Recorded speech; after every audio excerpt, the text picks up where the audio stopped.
So, Jack, mate, you are the first guest that I've had over Riverside slash Zoom online. So, welcome to the podcast, mate. If you want to give a little bit about yourself, not too much, and then we'll get straight into the episode. Yeah, cool, man. Well, firstly, thanks for having me. As Yeah, always, it's nice to have a platform that's slightly longer form than social media to actually have a yeah, conversation. So that's great. So I have been a coach now for over 8 years. I've kind of done what I perceive as like every part of the fitness industry, from PTing in small facilities and commercial facilities to PTing in, fairly well established transformation facilities like M10. I've then stepped up into an educator's role as well, which I think was just a natural path for me, given that I was quite academic at school. I always liked study and education. So now, aside from coaching, I'm also an educator of other coaches as well.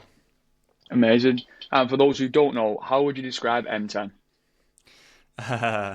M10 is a company of growth and high standards, I think, is the easiest way to summarize Yeah, it. So everyone that we saw step foot in M10 grew very, very quickly. It was like its own little catalyst of growth. And because of Mark's high standards, who's the owner, Mark Coles, he was always of the adage that nothing should be of low quality standards. So everything from the coaching quality to the systems, the services, to even the education and how we conduct ourselves on a personal development level.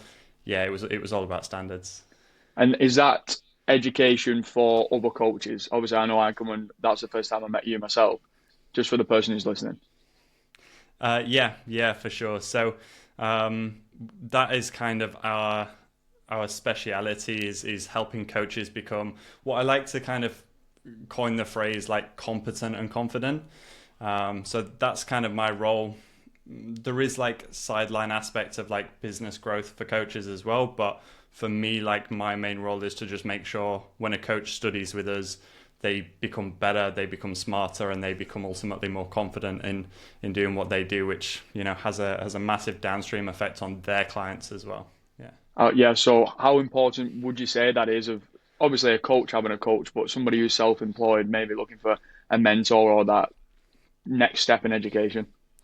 Huge, huge, man. Like it's definitely become more of a thing for me, especially over the past few years, because I've fallen into that trap before, and I can see so many other people falling into it where they try and do it all themselves. Like they try and learn the how themselves rather than just go, well, who's done it before that I trust wholeheartedly that can just tell me. And it essentially ends up being this fast track to success because you are getting the right knowledge from the right people. So yeah, mentoring, educating, and I guess that's what we also do, right? As coaches for our clients, it's kind of like when a client steps through the door, we are trying to prevent them from making as many mistakes as possible to get to their end result.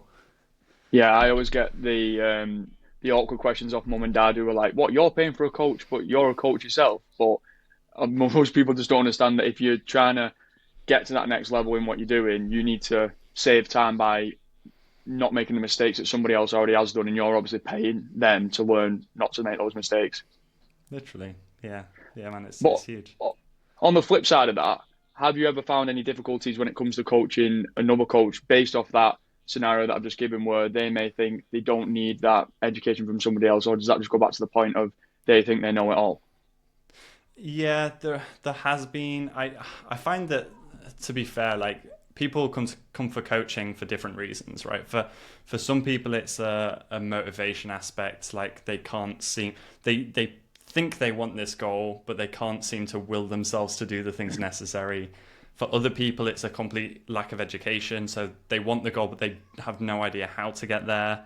For others, it might be accountability or problem solving around very specific scenarios. Like people come for different reasons. I did think, because solely now I coach coaches, and I did think when I first got into it, this is going to be so different to coaching Gen Pop, Yeah, but it's really not. You know, yeah, normal everyday people that I coached for 7.5 years end up having the same problems with sticking to plan, adherence, motivation that coaches do. It's exactly the same problem. The only difference is coaches come with a slightly higher level of knowledge and awareness when they come to me, but they're still not doing the stuff they need to be doing. Yeah. Yeah, 100%. I think that kind of leads on to the next question, where obviously the general population, person who's probably listening, or the coach who's probably listening, who are trying to improve the training knowledge, improve the knowledge around nutrition to get into a better physique, they've got to balance their own business if they're self-employed or their own job if they're working a 9 to 5, along with trying to develop themselves in the gym, but also trying to enjoy their own life. How have you sort of put things in place to make sure that you can still optimize training and business, but also have your own downtime where you enjoy yourself? Yeah, it's a really good question, and something that I've kind of, I guess I've changed my mind on, and I think it's more I've changed my mind on it because standards have changed. Like when you first start out in a process, the amount of change and sacrifice necessary to get to the next step is fairly low, right? So, for example, if you've never been to the gym before, to grow muscle, you just have to turn up to the gym and you're Yeah. probably going to start growing something. And it's kind of like every little bit that you want after that requires more sacrifice. And that's how I see balance now is if someone wants a balanced life, it is very attainable, but they're probably not going to achieve something great. You know, then Yeah. they're not going to achieve something that someone would look at and go, that's incredible. And to achieve that incredible, there is imbalance. There has to be imbalance. You know, this is, and it's not to say that it's incredibly difficult and challenging. That obviously comes down to the client's lifestyle, but still, yeah, for someone that wants massive change, they're gonna have to change a lot, whether it be about their identity or their social circle or the way they prioritize their life. You know, people come to us with different identities, right? Some will say, oh, Dylan, you know, I really want to lose weight, but to be honest, I'm a bit of a foodie. You know, I love food. And thus the identity shift for them would be, well, you can still be a foodie, but it has to be certain foods that you have to be a Yeah. foodie about. And yeah, that's the thing we see with balance, I think. So yeah, balance can exist. Can it exist for someone that wants to achieve something absolutely incredible? Probably not. Yeah, I think that's a very good way to look at it. It's kind of the person who's, well, I've always found this with coaching clients who get into extreme shape compared to the ones who get into good shape, but they could have pushed that a little bit further. The difference is always the person who gets into that next level condition, they just always find a way to make it work. No matter what life's throwing at them, as hard as the sessions may be, they're always turning up. Exactly, So, exactly.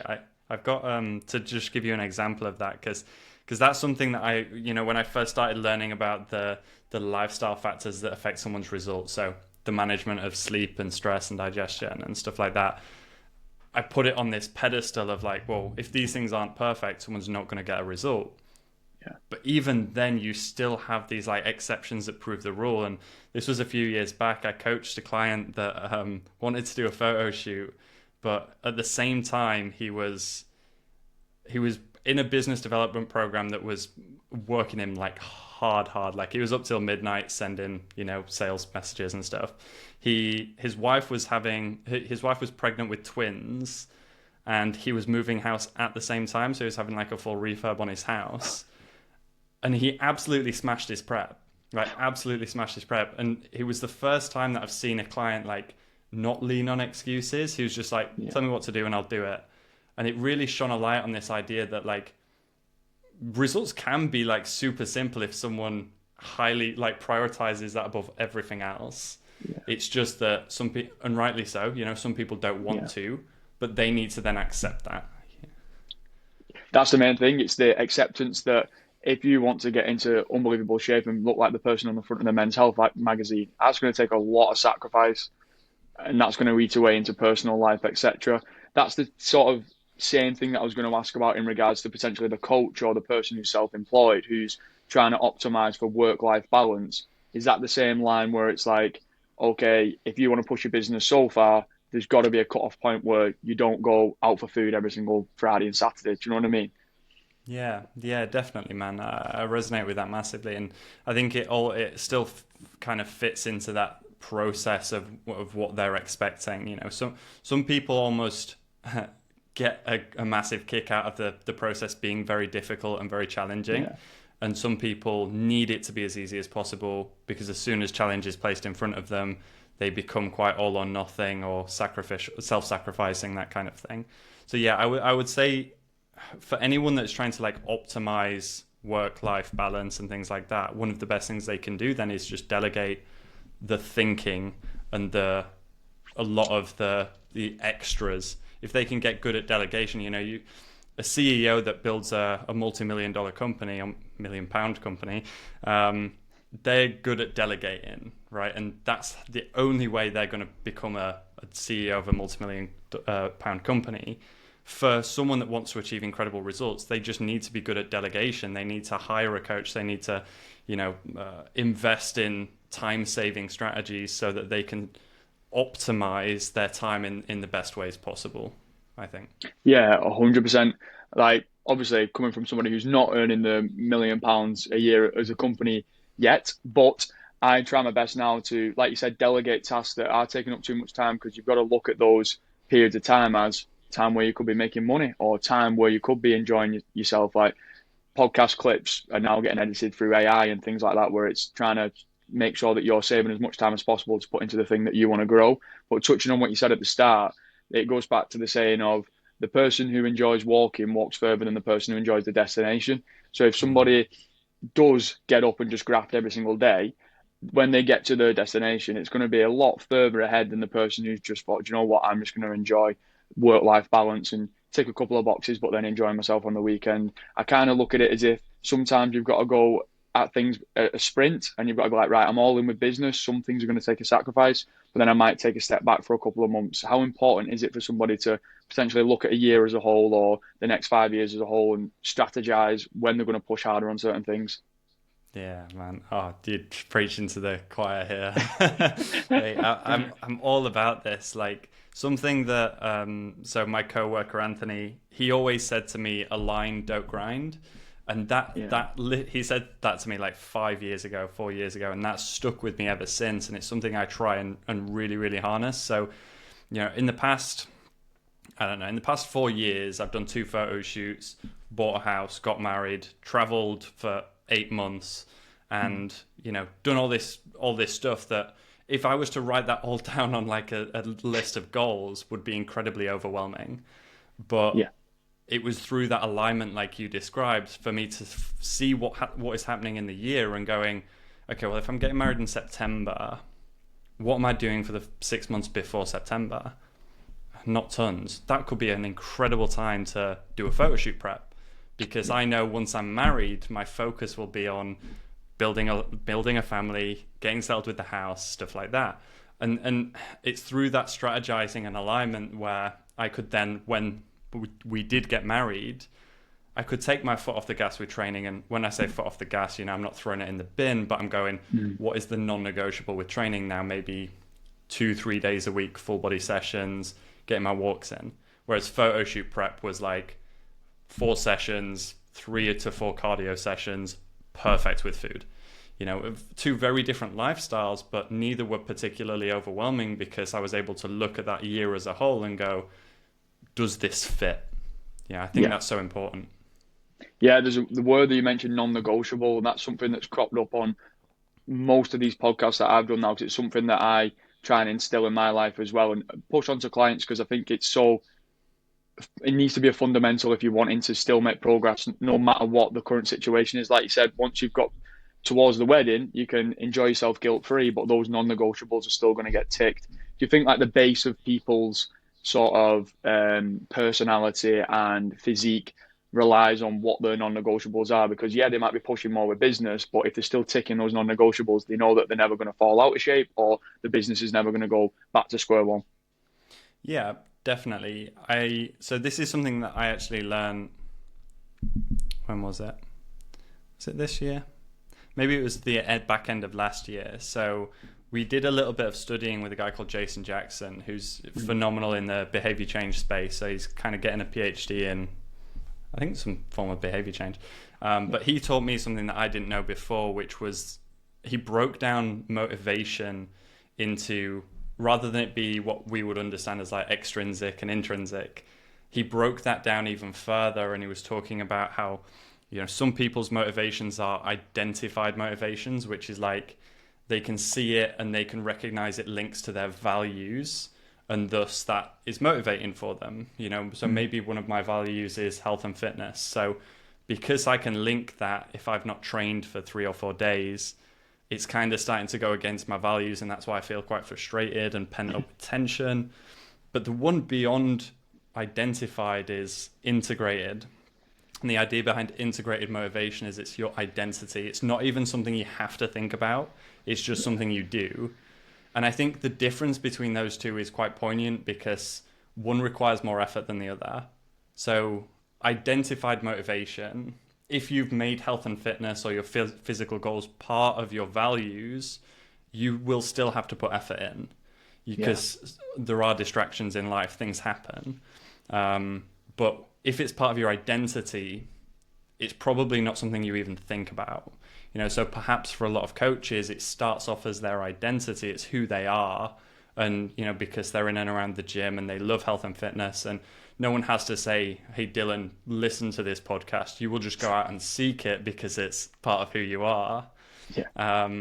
I think something coaches do is we're able to help clients attach physical goals into their identified values. Like it's part of their value structure, and that's really, really good, but it still requires a lot of effort. So going back to the question about non-negotiables, someone that has it as like part of their identity won't even have considered non-negotiables because they've never had to. Since they were probably 18 or 24 or whenever it changed their life, they've never had to think about training. It's just something they turn up and do.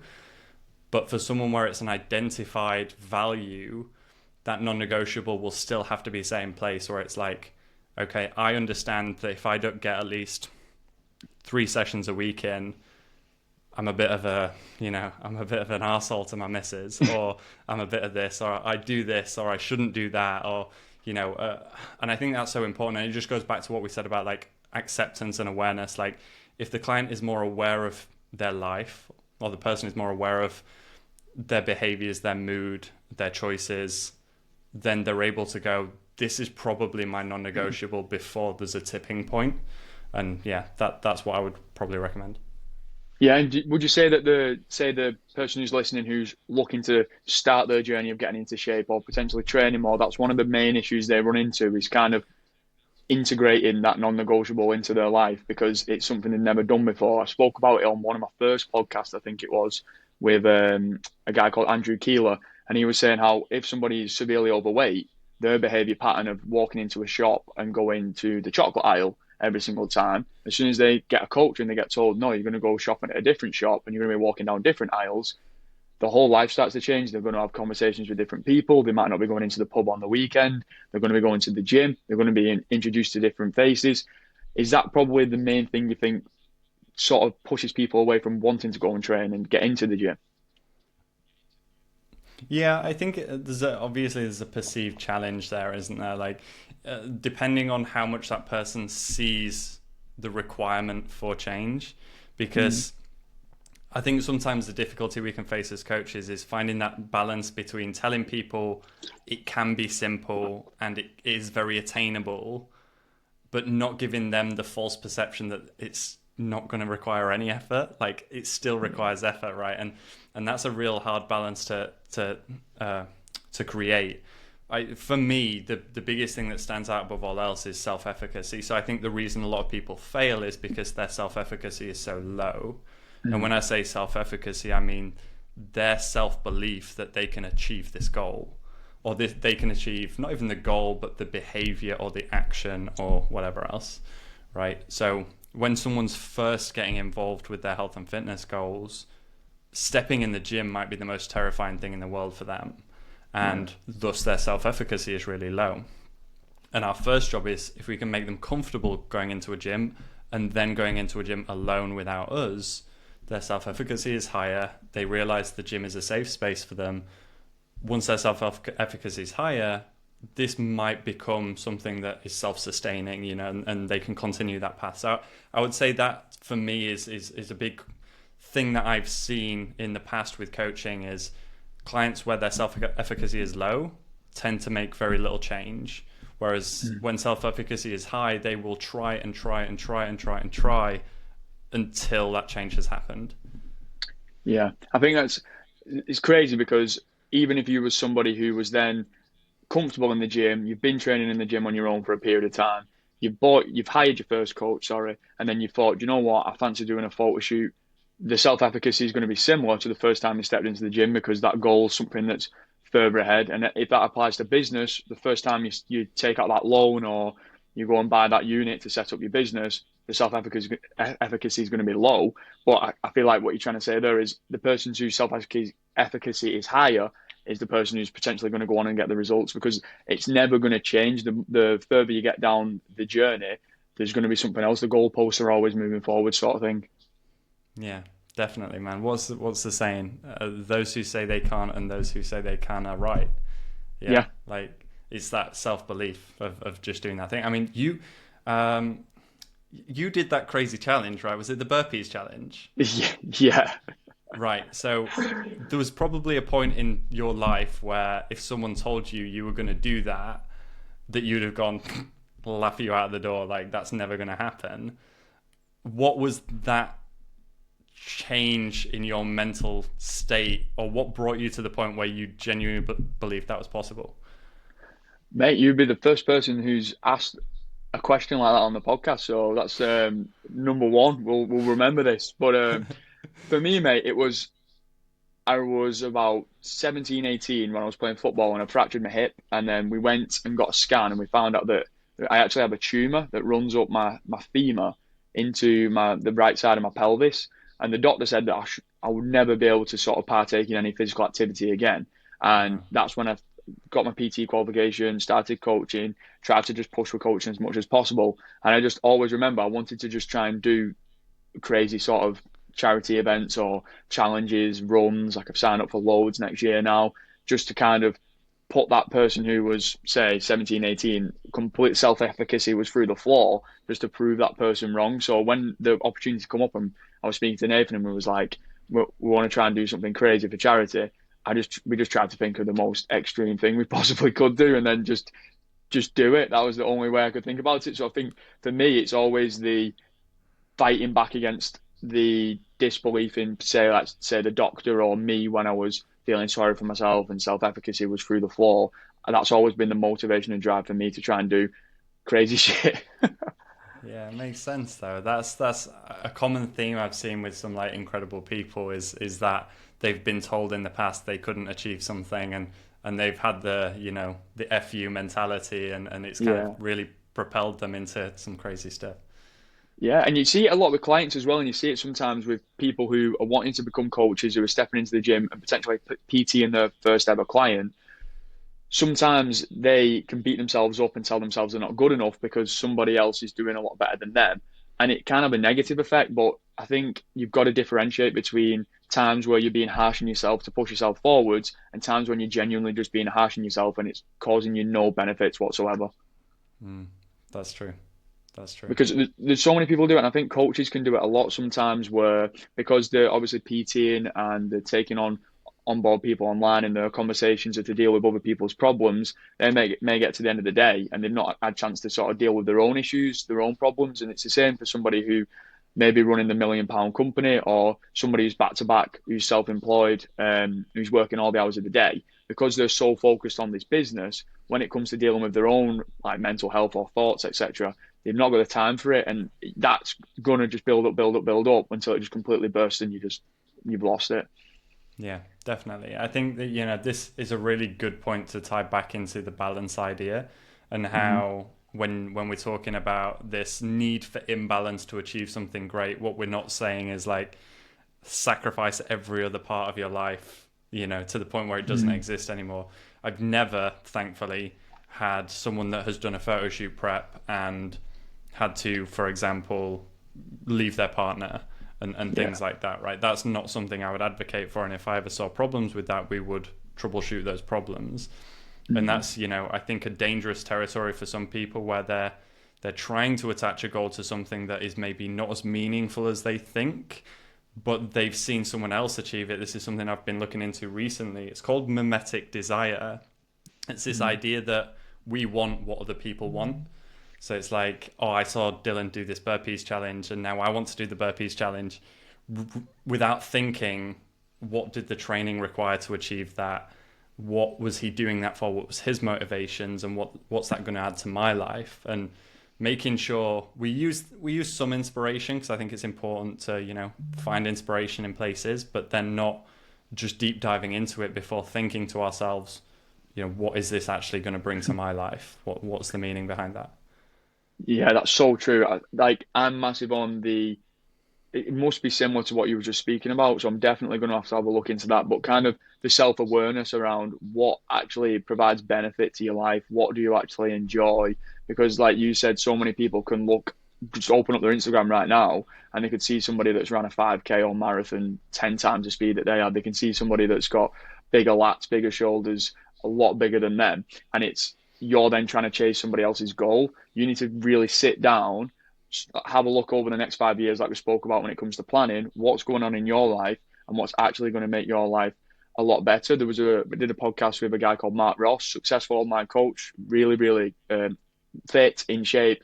Him and his missus have done really well for themselves. And he always speaks about the perfect week. So he plans out like a perfect week with clients where on a Sunday they'll write down what they're doing the next week. And it's kind of that if you fail to prepare to fail saying of, if you don't actually know what's going on, how do you expect to get to the end of the year and be like, oh, I've achieved everything I wanted to if you've not actually planned anything out? You need some strategy behind what you're doing, but you need to make sure it's with things that you genuinely want and not what other people are wanting. Mm, yeah, definitely, man. I think it's a common theme as well. You see with some people that struggle with their health and fitness is they're kind of always operating in hindsight, right? Like they're always looking back, which is important to Mm, reflect, but if there's nothing that's ever actually prepared in advance or looking forward, then you're kind of just trying to survive your previous mistakes all the time rather than thinking yeah. problem solving and going, okay, well, how can I make the next week different? Not what made last week terrible. It needs to be how can next week be better? Yeah. Yeah. And it's if you're the person who's trying to get in shape, or you're the person who's trying to optimize for a successful business, or even the person who's trying to do both, you've got to look at your week and still have those times where you go through the uncomfortable to get out of it and walk further along your journey and become more successful and use, like we mentioned, the past to fuel your present to be even better in the future. But you still need to make sure that you're planning that across the week. You can't just get up to Monday and think, right, this week I'm going to do this with work if you've got no preparation whatsoever, because you're going to get halfway through the day and you're going to be like, oh my God, I've got no time for myself. I can't even think about what I want to do. I've got to go to Subway because I've not prepped any meals. There needs to be strategy behind what you're doing. There needs to be intention. That's probably the main thing that I've seen with clients who have not got the results that they wanted, and that I've suffered with myself when it comes to trying to push further with business. It's that I've not actually sat down and planned what I want and how I'm going to get there effectively. And sometimes plans don't work, and obviously you need to accept that change happens, and you just learn from that. And that's obviously going back to the past and using that as a positive. But that planning and that strategy is so, so, so important. And I think I'm imagining from coaching coaches, is that something that they need to try and strategize probably a little bit more? Yeah, massively. And the irony being like they understand that that's the thing they need. They just Mm, don't do it. So that like I don't know if what you label it as, maybe like cognitive dissonance, but they know what they need to do, but they're not doing it.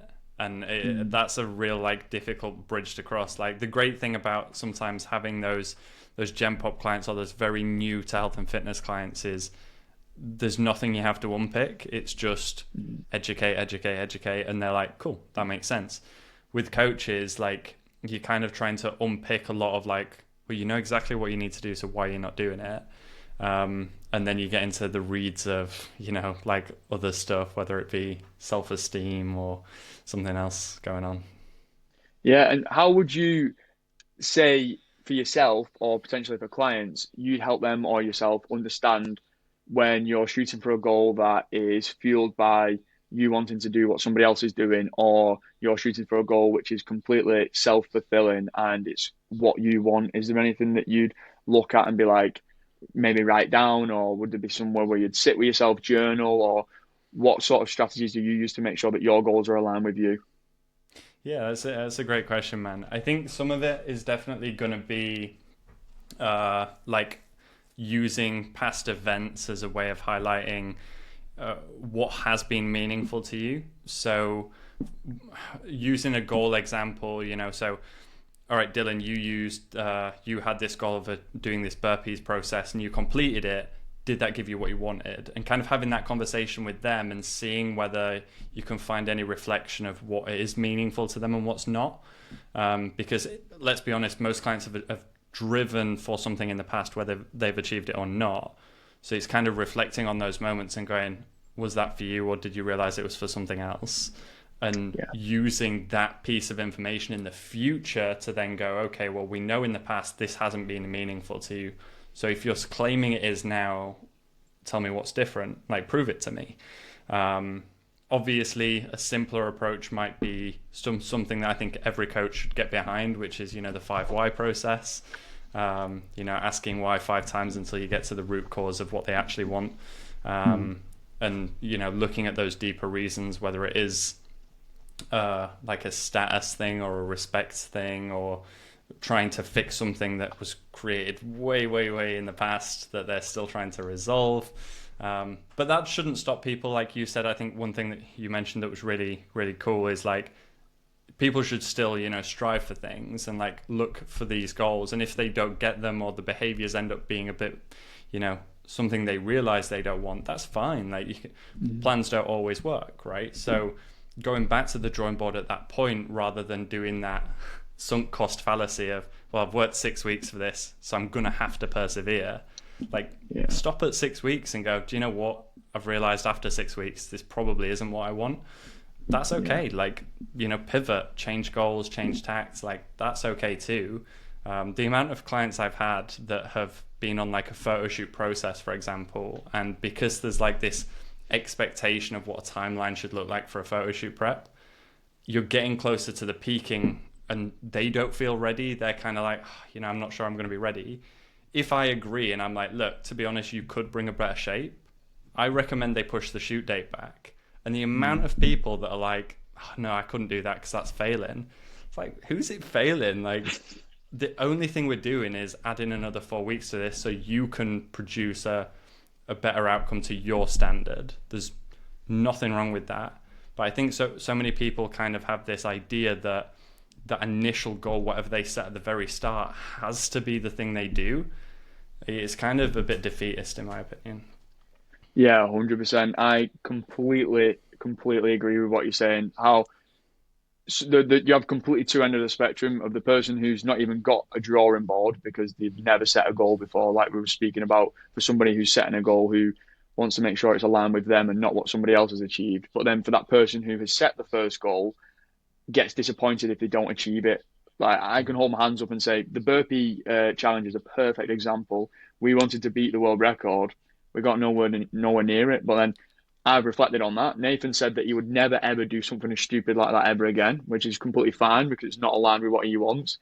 I know that I'm going to try it again in the future. I just know that I need to be fitter and I need to be a little bit lighter than what I did it at because I was carrying too much body fat. So that's something that I can aim towards in the future. And that's again going back to that drawing board. But if you never take that first step or you never set that first extreme goal, and it doesn't even have to be extreme, you never even get to write up the drawing board. You never even get to get the drawing board out. And I'm big on reading about stoicism and things like that. And there's one of the main things that they always speak about is how you find purpose when you have a goal set. Like the purpose is found within the journey. You hear the whole cliche saying of, enjoy the process, etc., etc. But that is actually what spurs you on to find those non-negotiables. If you've got a goal in mind, everything that you value within yourself is going to stay the same. There's no reason for you to go off track. So I'm massive on sort of setting goals and then reflecting on why they went wrong. I've done it with so many different events, and a lot of people can, like you said, the person who's doing the photo shoot can start to accept, okay, maybe I didn't come in as lean as I wanted to. I'm going to push it back 4 weeks. So next time, I know what time I'm going to set for that photo shoot. So it's just a constant learning curve. Yeah, that's that. I agree massively, and it's obviously it's not about the external validation, but from an outsider's perspective, like just to say, like, not once have I thought, Yeah, do you hear that Dylan and Nathan did this incredible thing? Yeah, they didn't hit the world record though. Like that part like never crosses my mind. It's because that's your personal standard. That's kind of Yeah. intrinsic to you. All I see is fucking hell. Like Dylan's done this incredible thing that he's committed to. I could never do that. And not that it's about that external validation, but our self criticism can be quite high sometimes, right? To be like focusing on some of the failing points and things that could have been done better. But like, did you, out of interest, did you still have that moment of like, was the self praise as high as the self criticism for that journey? That's a very good question. The self praise was really high, I'd say, the day after. When I was doing it, I was frustrated. I was Yeah, very frustrated. I was like, because we knew about 4 hours into a 24-hour burpee challenge that we wasn't going to beat the record. The setup where we did it at the gym was wrong. We was in a spin studio. There was no air coming in. It was too hot. Like we were struggling for like how hot we were. We couldn't cool down. We didn't have ice packs, which we didn't know we'd need for joints. Like I think I've still got tendonitis in my left elbow today. Like it's never changed. So there was so many different things that went wrong, but I'm massive on that self criticism, never affecting anybody else in the room, only affecting the way I perform. And I think a lot of people could implement that into their day to day life as well, because I knew I wasn't going to get the record. I finished it and I was proud of what I did. But I know that the next time I do it, I'd absolutely smash it because of all the things that I knew went wrong. And that's what somebody's got to accept if they're going into a photo shoot prep, if they're going to do a bodybuilding competition, if they're doing the first ever 5K. You're going to go and do something that you've never done before. You can't expect to just be the best straight away. yeah, yeah, massively. You just got to. I try and tell my clients this all the time with the photo shoot side of things because it is really, really common to get close to the end of that prep and think, oh, I'm not going to be ready or I could be leaner. Is I say Yeah. to them, look, like you could always be leaner until you're Christian Bale on the machine. It's like you could always be leaner. So the main outcome I have for the photo shoot prep is for you to look back and know that you gave everything you could. Right, that is Yeah. outcome number one for me. I don't care about anything else. You could be 10% body fat, 5% body fat, or 15% body fat. Like me as the coach, my due diligence is to get you there as cleanly as possible and make sure you're bringing the best you can bring. But your only job is to tick all the boxes. And if you can Yeah. hit the end of prep and say wholeheartedly, I ticked all the boxes, then that's all you can do, and you should be proud of that. And you can take that forward into the future if you were to do a second one. The amount of coaches I know, for example, and this is something I focus on a lot more now, the amount of people I know that have done one photo shoot prep and hated the process, hated the photos, hated the way they looked, to the point where they say to me, Jack, I'm never going to do one again. I mean, I've never taken a client through that journey, but people have joined my service and been like, I'm never doing a photo shoot again because of X coach did this to me. I never want a client to feel like that because, like you with the burpees, photo shoot 2 is probably going to be better than photo shoot 1, and that's Yeah. that's cool. So yeah, my main job is to make sure they get through that process proud and loving the process and loving the event to the point they can look back and go, yeah, that was sick. I'll do that again in like 2 years' time. Yeah, 100%. And it's setting realistic expectations and understanding it's you against you in everything that you do. You can get to the end of the photo shoot, you can look at the pictures, you can get to the end of the 5K race, look at your time, and you can think, do you know what? X, Y, and Z did a lot better than me, but I've done every single thing possible in my power to do the best I can do on this day. I'm proud of that, but I'm going to beat them next time. I'm fine with people having that mentality, but if it's you're being fueled by trying to beat that other person the whole way through the process, you're not living a fulfilling life. It needs to be you're doing it for you. And then if somebody's doing better than you, okay, I can use that motivation for next time. And that's the same with the burpee thing. Somebody's got a higher amount of reps in 24 hours.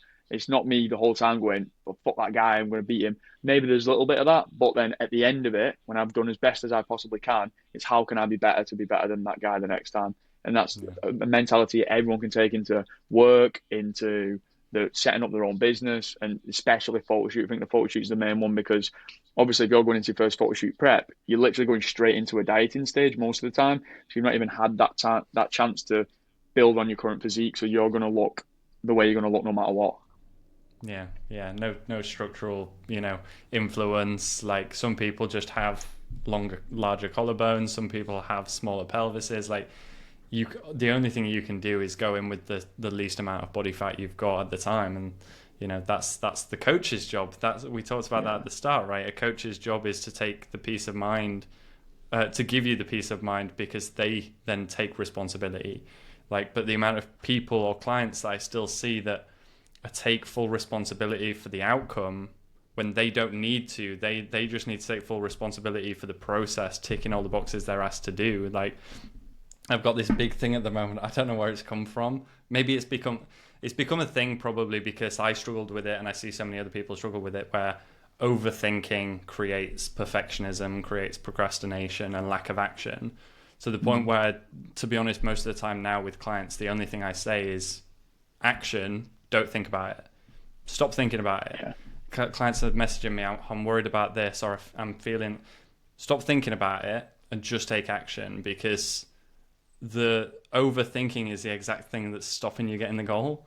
Like, it goes back to the self-efficacy thing. Like, overthinking is reducing your self-efficacy. You're destroying your own self-belief because you're overthinking it rather than just turning up, and then trusting the process. Yeah, that is so true. I can hold my hands up and say that I'm one of the biggest overthinkers, and this would link on to one of the questions that I was going to ask you of kind of how do you think that people who get into amazing shape, what are they doing different to people who get into good shape?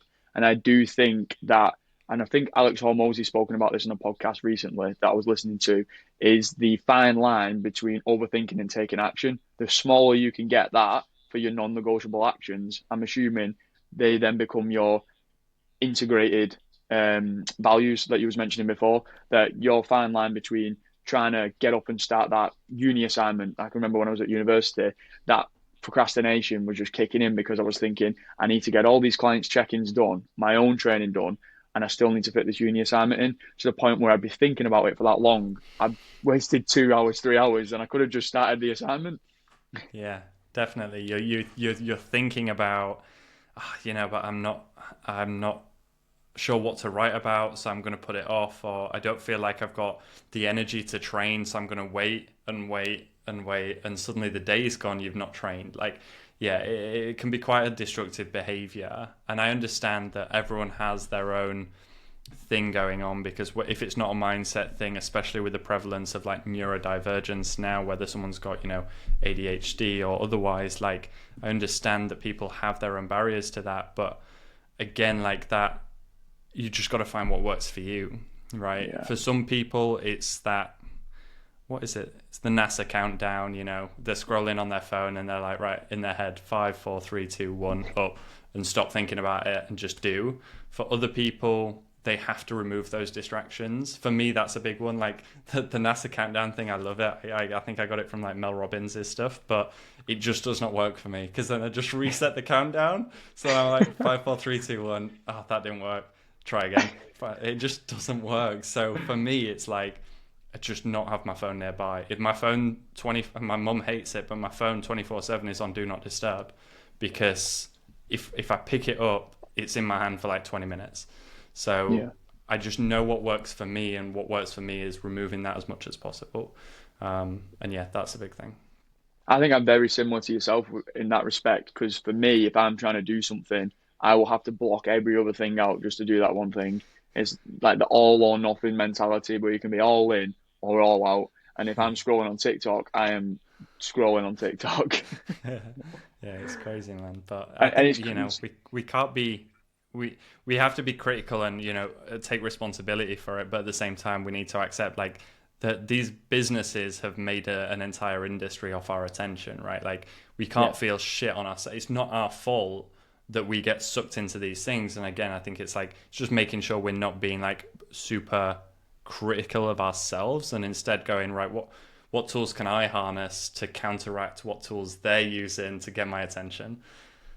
yeah. For me, I always try my best to schedule in time that I'm on my phone. It sounds crazy, and probably most people listening are thinking that's just sap. But sometimes it just works better because if I want to sit down and watch a series with the missus, or if I want to go on my phone and watch some YouTube of a video I've not been able to catch up on, I'll just block in time where I know I can do it guilt free because every other job that I've taken off for training and business is already done. Whereas if I sit down and try and watch a YouTube video on a 15-minute break in between work, usually I get the stress that I shouldn't be doing it because I need to reply to a message or I need to be doing something in regards to training, working on my core so that when I run, I'm a little bit more efficient and I can't actually enjoy what I'm trying to enjoy. And then that frustrates me. And then I go down this whole rabbit hole of overthinking about being too stressed and not being able to have downtime. So for me, if you can just plan things in, even the things that you're going to enjoy, going back to work-life balance, you're going to be able to enjoy those things a lot more guilt-free. If you're trying to obviously level yourself up, if you're somebody who's not bothered, then go on your phone as much as you want and enjoy it.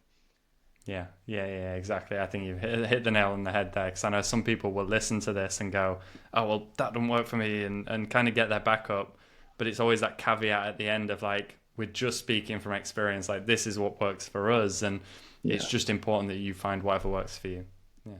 Yeah, 100%. Well, moving on to a little bit of a different topic, mate, before we wrap this up, because I do want to pick your brains about it a little bit, and I think it'd be good for the listener. We're going to go into training. Now, obviously, I met Jack, for those who are listening, at an M10 coaching, would you call it a weekend seminar Yeah, like a practical sort of weekend. thing? Yeah. And I learned a lot. I've been at university for 3 years and I've studied biomechanics. And I think I learned more in 2 days than I did in my 3 year course. I don't know if that was because I was not being productive, but I did learn a lot. And I just thought I'd fire some questions at you, mate, for those who are listening who are trying to get a little bit bigger in the gym. Um, First question is, what do you feel like is the most common mistake that people are making when they're trying to progress in regards to building muscle in the gym? The general Oh, population. so for Gen Pop, I kind of wrote this one down because I was umming and ahhing about it 'cause there's so many obviously classic mistakes. But I would say the two camps of like trying to do as little as possible and still make progress, and then the other camp of like I'm just going to turn up to the gym every single day and hammer it as hard as I can. And you kind of Yeah. like somewhere in between is obviously that fine line where it's like I'm recovering well, but I'm training incredibly hard. That's like perfect. But you get so many Yeah. people now that are like minimum effective, and I used to be like this, like minimum effective dose, like only works like for the very start of the process, but then yeah, minimum effective dose increases over time, right? We talked about this at the very start. Like you need to give more and more and more over time. You can't just live on this low dose forever. Like 2 training sessions a week will be great for like the first couple of months. And then to be honest, unless you're going to do three, it's going to be pretty hard to build muscle. And you got the other camp that's like, oh, I'm not even going to worry about recovery or the science of anything. I'm just going to train like a beast. And it's like, that's what I have so many coaches that have come to me doing that, like millions of drop sets, like, oh Jack, I couldn't hit this weight for the desired rep range, so I dropped another set and did this, and they're always trying to overcompensate. So I would say like it's not a one, but it's a two-part answer, I guess, but they kind of fit the same thing. I think you've summarised that perfectly though, because I'll hold my hand up and I'll say I'm Camp Two, who's thinking they can turn up and David Goggins it every single day. But then when you realise that you're not made of, I don't even know, titanium, Yeah. your sleep starts taking a hit, your recovery starts taking a hit. These are the basics that are the fundamentals of building muscle. For me, I just think if people were more educated on what's needed to build muscle, they could look at the training program and go, oh my God, I'm so far away. And like you said, the person who thinks they can get away with not doing as much as the start, potentially that's because you might see gains quicker at the start because the body's adapting to movements it's never done before. But the person who's then trying to get muscle on, who's got past those newbie gains, as people probably call it, they need to start trying to make sure that they're not having to deload as often. Like I had a couple of lads who, when I first started PT, and were like, "Oh yeah, I'm running a deload week now," and like it was like I was like, "You had a deload 2 weeks ago." I was like, "What have you been doing?" And they just come to the gym and they just do as much as physically possible until the body breaks down, where they can't work because they've got hands on job, they can't sleep. They're eating thousands and thousands of calories because they're starving all the time, and they're Mm. assuming that obviously by doing so much that it's effective. But I think you summarise that perfectly. It's trying to find that fine line in the middle of being able to recover but train extremely hard. I think that was the best part of what you just said. I can't lie. I need to hear that as well. Yeah, man. I'm a big. It's hard to make like the middle ground sexy, right? Like that's why everything is so polarized. But Yeah. I think if we can kind of live and breathe that critical thinking, like most of the time we end up somewhere in the middle anyway, and that's kind of where we need to be. Yeah, 100%. And for the person who's listening, who's potentially got past that beginner stage in the gym and now they're looking to make progress, but they're kind of following the same thing that they've always followed, how important would you say like a personalized program is for someone? And I don't want this to come across to the person who's listening right now as if I'm trying to advocate for getting a coach, but in regards to joint lengths, muscle lengths, body size, like how important is it for that program to be personalized to an individual? Oh, massive. More so because, like you said about, being exposed to Instagram and what everyone else is doing, it's too easy to get sucked into, well, they've got massive hamstrings, I'm going to do what they're doing, or they've got great quads, I'm going to do what they're doing. And it's easy to forget that, they probably have massive hamstrings in spite of what they're doing, not because of what they're doing a lot of the time. Yeah. And even the really, really smart guys, like, everyone has their bias of n=1. What they've done has worked, right? Like my coach in my programs will have a little bit of my bias in without me even knowing it. The programs you write for your clients will have a little bit of your bias in without. And I think it's just then finding the right coach or the right program that would facilitate your feedback. That's the most important thing. Now, like, I don't even try and I try and put the best program forward, but I'm so open to the feedback of the client to go, oh yeah, I did this the other day and my elbow hurt, or I did this the other day and I feel it mostly in my shoulder. Should I feel that? And together we problem solve and democratically come up with the program that they can perform. Where I'm getting feedback. The other week I got feedback from a client and it was like, this is the first time in about 4 years that I've been able to train pain free. And that wasn't because I wrote the perfect program to start off with. That was 10 weeks of us back and forthing until we established a program that allowed him to train pain free, So going back to your question about the plan being suitable, it's suitable, but probably not even the perfect starting place. It's troubleshooting that program over time to then end up in a place where it's like, cool, I've got everything I need. The exercise selection has just changed based on my needs, and now I can train pain-free.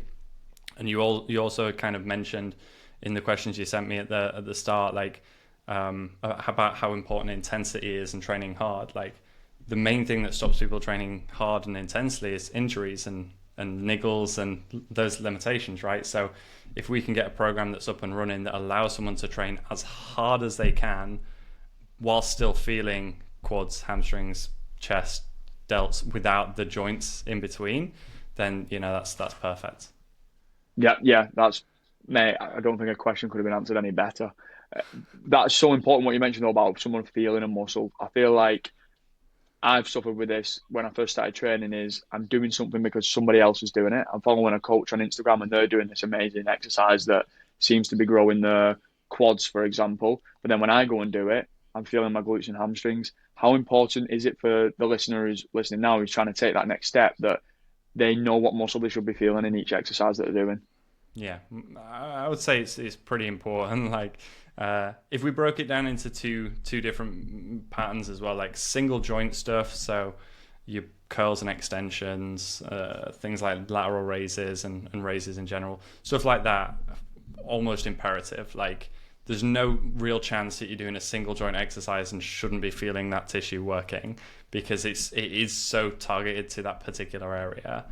The multi-joint stuff can be debated, so you'll get a lot of people nowadays that'll say like it's less important to feel a muscle, but I would go back to this kind of adage of every time I've trained a client, the frustration they feel and their performance in that set is so much worse when they can't feel that working tissue. Like if I've got, and it could just be a setup thing, that's the issue. So if you resonate with the idea that, well, it doesn't matter if I feel my quads in this squat, I'm still growing my quads. But if you subscribe to that without at least criticizing your own exercise setup and going, could this be better? Then what if you are wrong? And what if it's not quads? Like, you just disregarded their own personal feedback to the point where you're going to waste 12 weeks of your time doing that exercise for something that isn't going to give you the outcome you think. So I get the idea where someone's like, if the setup is perfect, you don't necessarily need to feel that tissue because it probably is still working. But let's be honest, mate. Like, how many times have we stepped in a gym and seen perfect exercise setups? Yeah. It's very rare. So yeah, I would say that most people aren't skilled enough to subscribe to that idea. I think it still needs to be what you said. We need to use that feedback of, am I feeling this tissue? I think that's a great feedback. And that's what we was talking about at the start of going back to that drawing board. And you need to do that with your training. It's so important. A lot of people don't. I think there's a lot of ego when it comes to training, and people just can't accept that they are doing something wrong. Yeah, man. Well, there's just ego in life in general, right? Like, Yeah. can't escape it. No, well, we're going to wrap this up with one last question, mate. And it's a big one. Do you think that people can train a lot harder than what they're currently doing? Uh, in my personal experience, yes. I think even I fit into that bracket. To be fair, like even you probably like after that burpees challenge, you probably thought, Jesus, like my capability to push is far beyond what I thought. Yeah. And I always get into this idea where it's like, oh no, I am training hard, and I convince myself of that. And then I end up training with someone else, and I'm like, oh no, yeah, I don't train hard enough. And I see that across the board. Like every single person I train with, like tends to say the same thing, unless they're like bodybuilder through and through. Every single person I train with, if you just meet up for a one-off session, you put them through like one set, like the practical coaching weekend. You just have a bit of fun on like the leg extension or something, and they come off it and they're like, yeah, I don't train that hard. And it's like, yeah, like it's so hard to do on your own. It's so hard to generate on your own. I'm a big fan of it now. After training so long on my own, since like when we were traveling, I was training a hell of a lot on my own. I value those what do you call it, like partnered sessions. I value those partnered sessions so much more now that I've been training on my own. Yeah.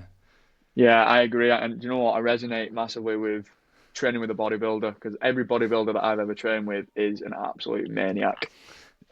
But I Crazy. love it. I love how hard they push themselves, and I try and take that over into, say, some endurance sessions that I'm doing at the minute with new goals that I've picked up on. But I think you can tap into a lot more mentally, and it's so much easier for your brain to think of excuses to stop when you are on your own. And I've done it so many times. Definitely. And we said right at the start, about like finding what works for you. Like, uh, you just got to find what works for you. It could be music, could bring you to the perfect point of arousal where it's like my performance is like peak what it can be. For some people, it's that pre-training ritual where it's like a sequence of events that puts them in the perfect headspace to train. For some, it's gym environment. I was speaking to someone the other day, one of my family members. I was speaking to them and I was like, oh, how's the gym going? She's like, I've not been. It's like, all right, how long has that been? She's like, oh, about a year. She's not been going to the gym for a year. She's been paying for it though. But the reason she's not been going is because the gym floor environment for her is not comfortable. And it's like, yeah, like even me who lives and breathes gym, like I could, if I stepped into a gym that I didn't feel comfortable in, I wouldn't train my best. Yeah. So it's kind of this recipe of ingredients, and if we can get the ingredients there, then we just maximize our chances of training as hard as we can. Yeah, 100%. I agree with the environment and with music. I think it's crazy that if you could literally have a magic pill that give you the motivation that some songs do, everyone would be able to train so much harder. Madness. What's your? Come on, you've got like a go-to genre. What's your go-to genre for At the training? minute, mate, it's rock. I'm Oh, listening to a lot of nice, AC/DC and Red Hot Chili Peppers and what's the other one? Foo Fighters. nice, timeless. That gets me through my sessions because at the minute Yeah. I'm trying to go for high rocks and triathlons next year, so I'm doing a lot more like morning runs, bike rides, swims. So I just put my headphones in, and the last thing I want to do is get up and go outside and run. But going back to what we mentioned, I just try and make that line of going on my phone for 30 minutes before I run and getting straight up and going for the run. That line just trying to be more like action, action, action, action, and that seems to be working at the minute. Mm, love that, man. What about you? What's the go-to? Uh, yeah. To be fair, like I still default to rock. Like I was a rock kid growing up as well. Maybe there's Yes. maybe there's some associations there. I try other stuff, I try the occasional like cinematic instrumental stuff. Yeah, I love the cinematic instrumental Yeah. stuff. That's great too. Like if I ever feel so that's a really nice one. Like if I ever feel a bit too like stimulated, so maybe if I've had some caffeine and it's put me a little bit on the overstimulated side, like I find that the cinematic stuff like brings me down just perfectly. Yeah. Yeah, I love that. I've listened to that before when I've trained, usually when it's weights, because I feel like sometimes if I've got rock on and I'm trying to push in a heavy set, don't know, just doesn't hit the same. Sometimes I just feel like you said, maybe overstimulated in my head. I just want to pull my earphones out and just silence. Yeah, man. Get it. But yeah, that wraps up this episode, mate. It's been an absolute pleasure, and there's so much that I feel like everyone can take from this episode that even I've taken from myself. So massive thank you. Before we wrap it up, where would people go if they want to get in contact with yourself, see more of yourself? Where would they go?